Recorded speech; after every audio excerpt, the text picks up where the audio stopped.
death versus life, destruction versus creation. We will choose one of these two paths. We will either choose to live a path of death and of destruction where we leave massive wakes of chaos in our way, or we will choose the life of creation where we get to live out our lives where we're building and encouraging and uplifting one another. That we have to make the decision of which path we want to take. One is a path that we choose to follow on our own. The path where we say, you know what, I want to do this by myself and I don't need no one else. The other is saying, you know what, God, I'm not even worthy of being there, being your servant, even being able to be used by you, but yet because of your grace and your mercy and your goodness and your faithfulness, you are still choosing to use me. So I'm going to make you the center of it all. This week, we're diving straight into it. We're talking about how to keep God the center of our family and what that looks like. I understand for some of us, we have a hard life. We've had a hard family life. Other of us, our families have been great, where we absolutely love them and admire them and see them as this great role model. And there's even others of us that haven't had a family, that've been put up for adoption, that had to go through the foster care system. But now you're with someone. And so today I want to jump straight into it, how to keep God the center of it all. For myself, I could understand, I could relate to how hard a family could be. But I also know the glory and the goodness that God takes us through, that the process of being forged and what that looks like. In Ephesians 6, verses 1 through 4, it says, "Children, obey your parents because you belong to the Lord. For this is the right thing to do. Honor your father and your mother. This is the first commandment with a promise. If you honor your father and your mother, things will go well for you. You will have a long life on the earth. Fathers, do not provoke your children to anger by the way you treat them. Rather, bring them up with the discipline and instruction that comes from the Lord." I know right now after reading that, some of you guys may be thinking, some of you guys may be asking, Jason, that verse is used so much. It's telling me to sit there and honor my parents. But what does honor even mean? What does obeying mean? Does it mean I have to bend to their every beck and call, that if they want a drink, I have to go and serve them and be their little foot soldier? Does it mean that I have to give up my life in order to help them with theirs? What I'm here to tell you today is we're there, whether it's your father, whether it's your mother, whether it's a grandma or grandpa. We're there to encourage and uplift and to show support to those people. When they ask us to do something, we're there to do it.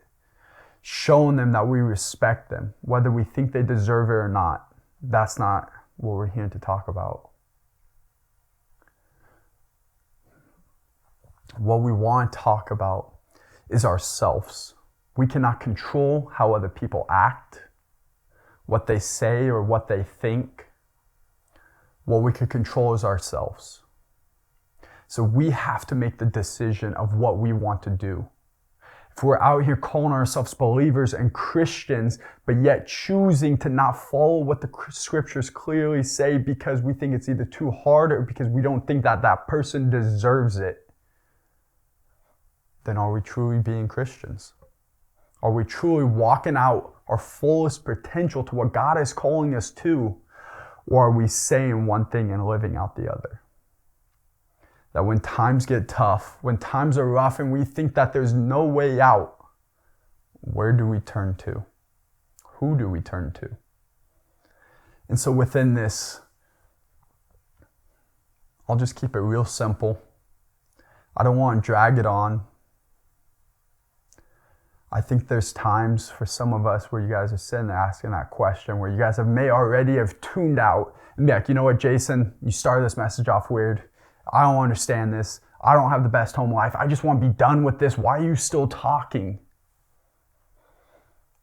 It's because I've been where you're at. I understand it. But more importantly, I've seen how God has taken me through it. I've seen the way He has used it, how He has mended, and how He's still working. I may not know what it's like to have the household you have, whether it's abuse, whether it's depression, being ignored, or whether it's a complete opposite where your family's there and it's absolutely great and fabulous and they're supporting you and loving on you.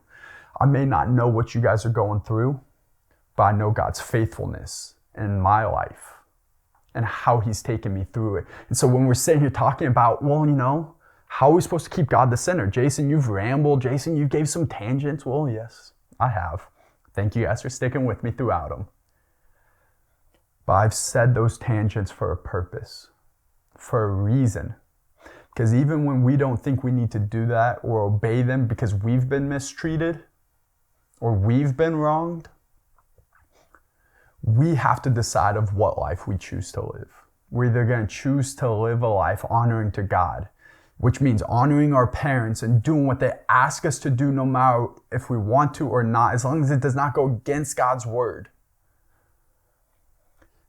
Then through our actions, through us representing and showing what that looks like, our family will see that we're not just there to talk, that they will see a different light inside of us,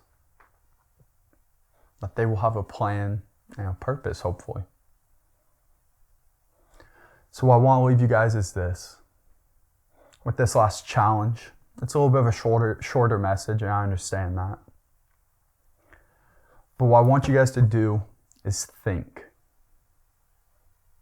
Think about whether your family is wonderful. Think about whether or not you have a family, whether it's hard.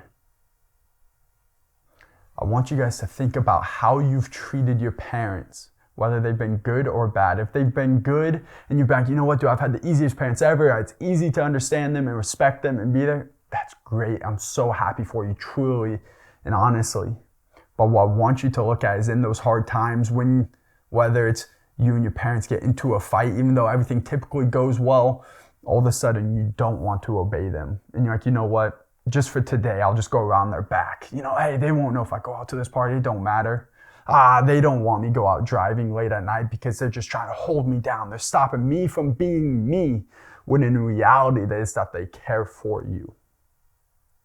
Or it's the complete opposite, where you haven't had a good life, where you don't know what to do, where when your parents speak to you, you don't even want to show them respect because you have not been shown it yourself. But that's where we need to die to ourselves. We need to stop putting ourselves on pedestals saying, you know what, because I've been mistreated, now I can mistreat others. That we need to turn and flip our mindset that's been, you know what, it does not matter how they treat me. It matters of how I choose to live my life. God has called me to live my life in a certain way. And so I'm going to choose to live my life out in that way, but I'm not just going to say it, I'm going to act it out. And so I want you guys to think about your family. Are you guys being obedient? Are you only being obedient in things that you're like, you know what, this is something small, I can listen to them there, but I don't have to listen to them in the big things. I'll end you guys with this story. Myself, my brother, my sister, my mom, my dad. We may not have had the best growing up and it may have been tough. But through it all, God has been there beside us, has been there with us, has made such drastic change in my family that I can only say thank you for it. That the way I've seen my brother start to come back to Christ. Troy, I know you're watching this, my guy? The way I've seen my sister and my relationship grow closer together. My parents realizing of what they've done wrong, but they've fixed it or are fixing it. And the faithfulness that God has been and shown throughout our life. All because throughout times we've messed up, throughout times we've chose not to obey our parents. There's been times when it talks about in verse 4 where it's been the father or the mother or whoever's the head that may have wronged their son or daughter. But it's the fact of not holding on to the past, not letting that define you no more, not defining you nor your family, but choosing to live a life with God the center of it all, where your life matches what you say. It's not easy, but with God, all things are possible.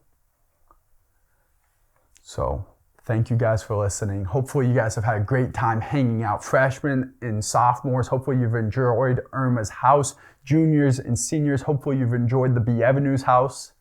I will see you guys next Wednesday, March 2nd, here at church. Thrive College, not Thrive School, is coming and doing a takeover night for us. They're going to be coming out here, having a great time, running the games, bringing the message. Cannot wait to see you guys there at 7 o'clock. Hangout starts at 6:30 through 7. Food will be provided. Grab a friend, grab a family member.